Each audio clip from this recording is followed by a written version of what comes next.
by the cast and creators of Paper Girls. Hi. Hello. Well, I want to start at the beginning, which I feel like takes me to Brian, but I'm just curious.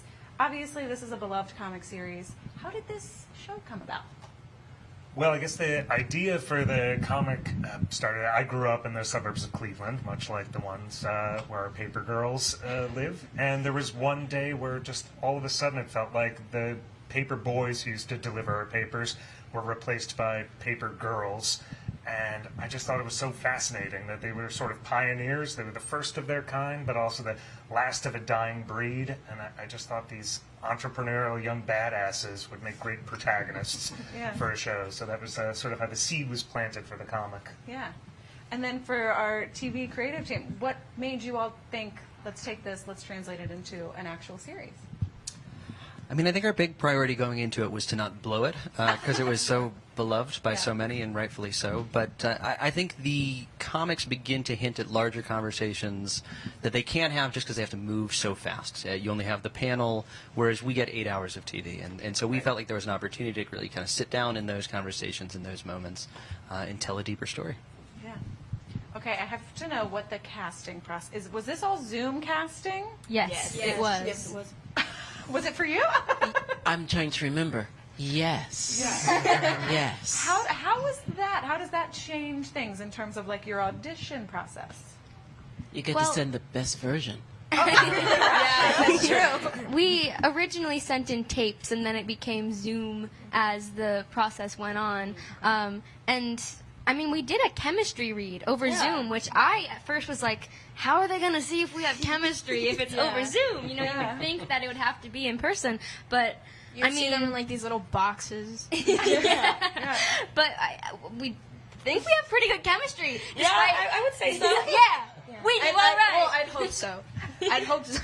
My thing was I didn't know if I could talk because I was worried that they were gonna talk and then our Zoom mics would clash, and that was just the entire audition. I was like, please don't let me overlap this girl. I think my job. I think of our when it was all together, it was the final this was the moment we would know. My dog was not screaming, but she was barking so loud in the background, and I remember feeling oh. It scared me. It was so loud for some reason. I don't know why. Milky just decided to start screaming her head off at that. And it was strange because it would be a scene where it's back and forth, very quick, and there would be a long delay right after a rather aggressive line. Sure. And it would just be this silence for a second. And then, well, what do you know? And they kept telling us, girls, that was great. Can you guys, pick up the pace a bit? And we were like, but we're going, on top of each other. Yeah. Amazing. Well, in terms of, what you all were looking for, you already mentioned you didn't want to screw it up. What made these the right choices? Oh, wow. I mean, I think we're given these amazing archetypes by the source material from Brian and Cliff, and obviously we wanted to be true to that, but I think we felt like the quickest way to screw this up was to basically kind of not cast, real, relatable girls. You know, I think this is hard dialogue. This goes to some dark places, and I think in the mouths of less skilled actresses, it could seem silly or like we were looking down on, the inner lives of 12-year-olds, and we're not. This show wants to take it very seriously, and I think we just knew. I remember that chemistry read, just feeling such relief and kind of oh my God, there they are. Yeah. And the other thing is, I think each of them brings a dimension to these characters, perhaps not even imagined in the comic. That adds to what's there and takes it someplace further. And so. I think whenever you can find that, that's the special alchemy of why you do an adaptation, and what you hope for is something more. Yeah. Were you all familiar with the comic before you joined this? We all found out about the comic after sending in our first tape. Okay. Yeah. So then did you go read as quickly as you could? Yeah. I think we all became huge fans of the comic books ourselves after reading it, and I think the story is just so unique, and it's an authentic representation of how young girls actually are, and we're looking into the perspective of young women, which I know media isn't super big on right now because it just feels so real. Mm-hmm.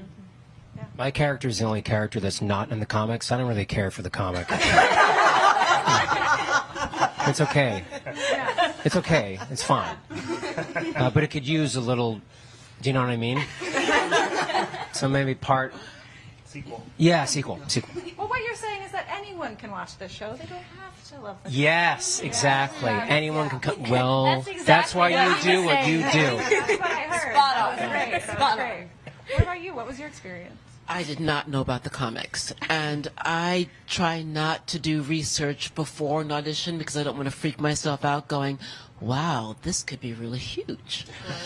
And so it wasn't until after everything was signed that I could delve into what I had a wonderful opportunity to join. And I was blown away with the comics. I really, really was. And I remember in my hotel room or Airbnb, wherever I was, going, I need to study lines, but one more comic. Well, I am curious for our comic creators. Like, obviously, anytime you adapt something, it's a different medium. There are some changes. There are some things. Was there anything the show was able to add to your story that you particularly were surprised by but really enjoyed?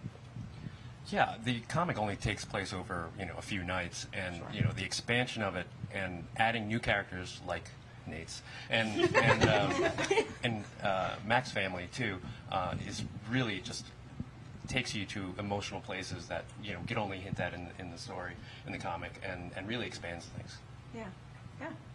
Okay, I have to ask, because we're telling a time travel story. Would you want to meet your future self? Yes. Okay, what are the arguments for yes and no? Let's get into it. I feel like we can mess something up. Yeah.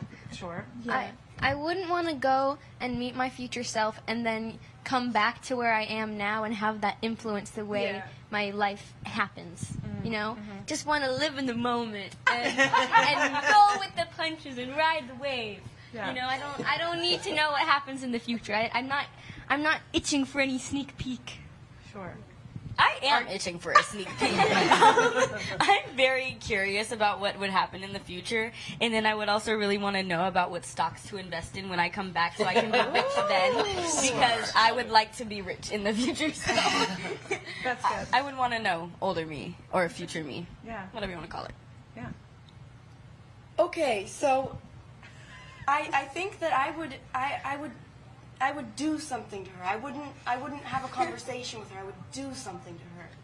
Like what? Little things that I know will drive her nuts. Oh, you're like your own villain. I'll maybe move something. That sounds do very something. deep. You're slowly drive her insane by just Slowly, like, just little things. I'll stick around for a long, long time, and just she'll come into the room or something. She'll have set a pen down right here. I'll see her do it. Yeah. Go in the other room.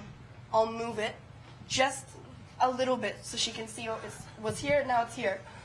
Just want to see that little flicker of Wow. This is looking around at classic somebody Mac, in the by the house. way. This is something that Mac would do. I was not expecting that answer, but I really like it. I feel like I would want to see her, but then not actually interact with her or affect anything. Although, it could be a tragedy. I might not want to see it. But for our other actors, what would you tell your younger self? Let's flip it. Moisturize. Take the hair pills. Just start taking them at 18. Don't wait until 25. That's what I would ask. You're older than 25? No. I guess I would just tell her to relax, to breathe. It's going to be okay, to trust yourself.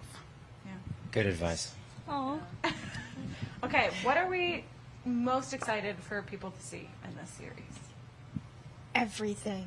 Literally every moment. I feel like, the show is about female friendship and empowerment, but really the show is for everyone, and you can find a little bit of yourself, and not one, but just all of the characters, because of all of their relatable qualities.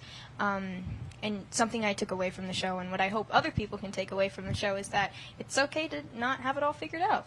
Right. Yeah. And touching on the female empowerment element, a lot of women came up to us on set and would say that they wished they had a show like this when they were younger, because it is a story that puts women in the forefront and uses them as more than just a plot device or a romantic interest or just a sidekick. And we are our own heroes on this show, and we are never a damsel in distress. We don't need men to save us. And so I'm really excited for girls who are growing up now to hopefully, see this as a sense of empowerment, and then also for older generations to see it and get that affirmation that they didn't when they were younger. Yeah. I'm like these guys. I'm really excited for people to see the representation in the show and to see messages that aren't often talked about be expressed. And I'm also really excited for people to see like the special effects and everything because I think it's really cool. And all the action scenes, I like those a lot. Yeah. What they said. Perfect. All right. Thank you guys so much for coming through. Thank you. And everybody else, stay tuned to EW.com for all your Comic-Con needs. You should watch our show. Bye.